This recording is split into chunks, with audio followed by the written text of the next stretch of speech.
സത്യം വിളിച്ചു പറയുന്നവന്റെ വാ അടപ്പിക്കുന്ന നയം. അന്ത്യചർച്ചകളിൽ ചിലരുടെ മാത്രം അജണ്ടകൾ നടപ്പിലാക്കുന്ന നാലാംകിട രാഷ്ട്രീയ രീതി.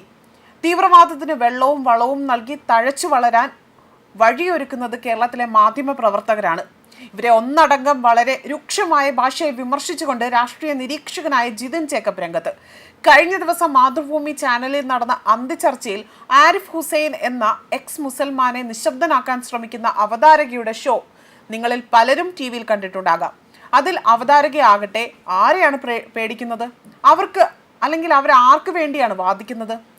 അന്ത്യചർച്ച കണ്ടവർക്ക് ഇത് കലങ്ങും. കേരളത്തിൽ മത തീവ്രവാദികൾ അഴിഞ്ഞാടുന്നതിൻ്റെ പ്രധാന കാരണങ്ങളിലൊന്ന് അവർക്ക് കേരളത്തിലെ മുഖ്യധാരാ മാധ്യമങ്ങൾ നൽകുന്ന പിന്തുണയാണ്. മത തീവ്രവാദികളെക്കാൾ വിഷങ്ങളാണ് കേരളത്തിലെ മുഖ്യധാരാ മാധ്യമ പ്രവർത്തകർ. ചാനൽ ജഡ്ജിമാരായിരുന്ന് തീവ്രവാദികളുടെ നാക്കായി പ്രവർത്തിക്കുകയാണ് ഇവറ്റകൾ. ഇവർ മാധ്യമ പ്രവർത്തകരൊന്നുമല്ല. മാധ്യമ പ്രവർത്തനമെന്ന് എന്നത് വാർത്തകൾ റിപ്പോർട്ട് ചെയ്യാനാണ്, അല്ലാതെ സൃഷ്ടിക്കലല്ല.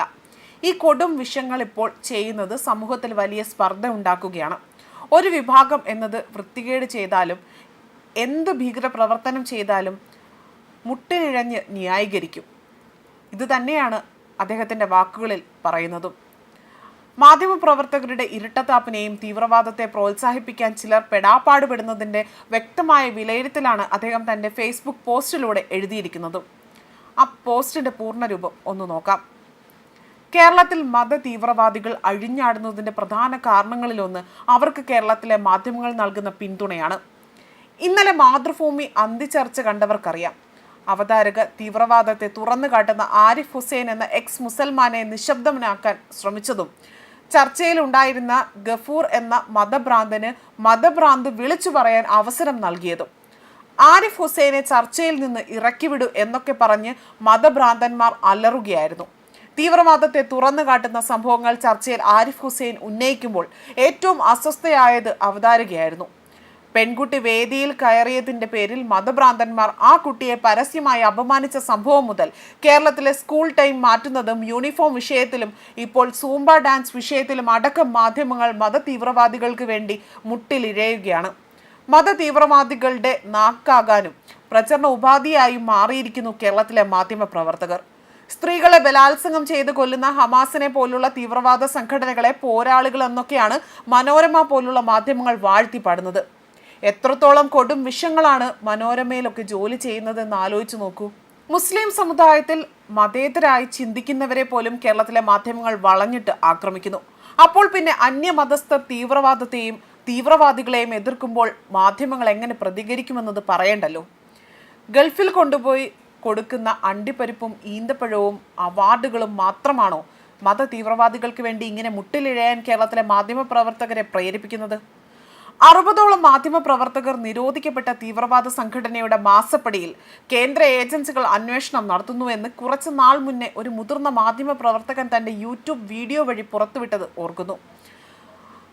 മത തീവ്രവാദികളെക്കാൾ വിഷങ്ങളാണ് കേരളത്തിലെ മുഖ്യധാര മാധ്യമ പ്രവർത്തകർ. ചാനൽ ജഡ്ജിമാരായിരുന്ന് തീവ്രവാദികളുടെ നാക്കായി പ്രവർത്തിക്കുകയാണ് ഇവറ്റകൾ. ഇവർ മാധ്യമ പ്രവർത്തകർ ഒന്നുമല്ല. മാധ്യമ പ്രവർത്തനം എന്നത് വാർത്തകൾ റിപ്പോർട്ട് ചെയ്യലാണ്, അല്ലാതെ സൃഷ്ടിക്കലല്ല. ഈ കൊടും വിഷയങ്ങൾ ഇപ്പോൾ ചെയ്യുന്നത് സമൂഹത്തിൽ വലിയ സ്പർദ്ധയുണ്ടാക്കുകയാണ്. ഒരു വിഭാഗം എന്ത് വൃത്തികേട് ചെയ്താലും എന്ത് ഭീകര പ്രവർത്തനം ചെയ്താലും മുട്ടിലിഴഞ്ഞ് ന്യായീകരിക്കും. അതിവർ ന്യായീകരിക്കുന്ന സമൂഹത്തിന് തന്നെ ദോഷകരമായി മാറുകയാണ് എന്നതിൻ്റെ വേറൊരു കാര്യം. നിങ്ങൾ അണ്ടിപ്പരിപ്പും ഈന്തപ്പഴവും അവാർഡും വേണ്ടി തീവ്രവാദികളുടെ നാക്കായി മാറുമ്പോൾ മറുഭാഗത്തും വലിയ ധ്രുവീകരണം ഉണ്ടാവുകയാണ് എന്നത് മറക്കരുത്. പണ്ടൊക്കെ മാധ്യമ പ്രവർത്തകർക്ക് സമൂഹത്തിൽ സിവിൽ സർവീസ് ഉദ്യോഗസ്ഥരെക്കാൾ നിലയും വിലയും ഉണ്ടായിരുന്നു. ഇപ്പോഴത്തെ അവസ്ഥ പറയണ്ടല്ലോ. കേരളത്തിലെ ഒരു മുതിർന്ന IAS ഉദ്യോഗസ്ഥൻ ഇവറ്റകളെ ശവന്തീനികളെന്ന് വിളിച്ചത് ഓർക്കുന്നുണ്ടാവും. കേരളത്തിലെ മാധ്യമങ്ങളിൽ നടക്കുന്ന അന്ത്യചർച്ചകൾ തീവ്രവാദ പ്രചരണം തന്നെയാണ്. അത് നിർത്തലാക്കിയാൽ തന്നെ ഇപ്പോൾ കേരളത്തിലുള്ള വർഗീയ വിഭജനം ഏറെക്കുറയും ഇല്ലാതാകും. ഒരു വശത്ത് തീവ്രവാദികൾക്ക് പിന്തുണ നൽകുന്നത് കൊണ്ടാണ് മറുഭാഗവും പ്രതിരോധം തീർക്കുന്നത്. അല്ലെങ്കിൽ ഇതൊന്നും ആരും ശ്രദ്ധിക്കാൻ പോകുന്നില്ല. അതങ്ങനെ മത തീവ്രവാദികൾ നേരിട്ട് നടത്തുന്ന മത തീവ്രവാദ ചാനൽ നിരോധിക്കാൻ പോലും രാജ്യത്തെ ഭരണകൂടത്തിനും കോടതികൾക്കും ശക്തിയില്ല. രാവിലെ മുതൽ വാർത്താ ചാനലുകൾ വഴി വിഷം തുപ്പലാണ്. രാജ്യമെന്ന നിലയിൽ നമ്മുടെ പരാജയമാണ് വാർത്താ ചാനലുകൾ വഴി തീവ്രവാദ ആശയങ്ങൾ പ്രചരിപ്പിക്കപ്പെടുന്നതും മാധ്യമപ്രവർത്തകർ മത തീവ്രവാദികളുടെ നാക്കായി പ്രവർത്തിക്കുന്നതും. ഭരണമുണ്ടായാൽ പോരാ, അത് ഉപയോഗിക്കാൻ കൂടി അറിയണം. ഇന്ത്യയിൽ കോടതി ഭരണമല്ല, ജനാധിപത്യ ഭരണമാണുള്ളതെന്ന് ഭരണത്തിലിരിക്കുന്നവർ ഓർക്കുന്നത് നല്ലതായിരിക്കും. ജനങ്ങൾ വാർത്താ ചാനലുകൾ തുറന്നാൽ മത തീവ്രവാദ പ്രചരണമാണ് കാണുന്നത്. പക്ഷേ ഭരിക്കുന്നവർ മാത്രം ഇതൊന്നും കാണുന്നില്ല. മാധ്യമങ്ങളുടെ പിന്തുണയോടെ നടക്കുന്ന ഈ വർഗീയ വിഭജനം വലിയ അപകടത്തിലേക്ക് നാടിനെ കൊണ്ടുപോകുമെന്നതിലും യാതൊരു തർക്കവുമില്ല. ഇതായിരുന്നു അദ്ദേഹത്തിൻ്റെ പോസ്റ്റിൻ്റെ പൂർണ്ണരൂപം. ന്യൂസ് ഡെസ്ക് കർമ്മ ന്യൂസ്.